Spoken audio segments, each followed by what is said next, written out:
Ces femmes, entourées de leurs proches, veulent garder la possibilité d'accoucher chez elles.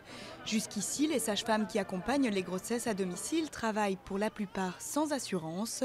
Mais le ministère du Travail exige désormais qu'elles présentent une attestation, souhaitant ainsi mettre fin à une certaine tolérance autour de cette pratique. Le revenu moyen d'une sage-femme libérale, c'est 24 500 € par an.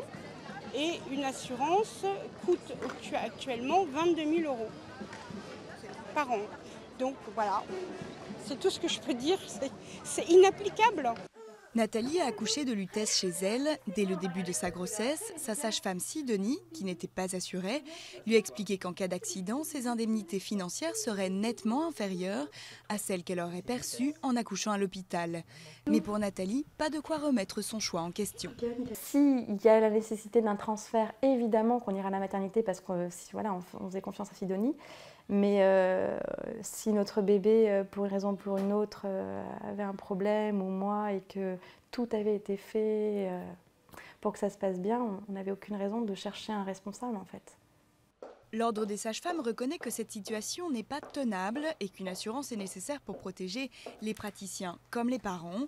Mais il reproche aux compagnies d'appliquer le même tarif aux gynécologues obstétriciens et aux sages-femmes qui, elles, ne s'occupent que des grossesses normales.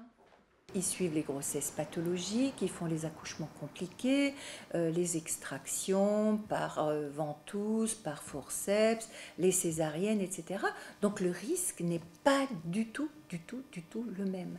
Les 70 sages-femmes qui pratiquent l'accouchement à domicile sans assurance pourraient être radiées de l'ordre, avec le risque que certaines femmes décident d'accoucher chez elles sans aucun encadrement médical.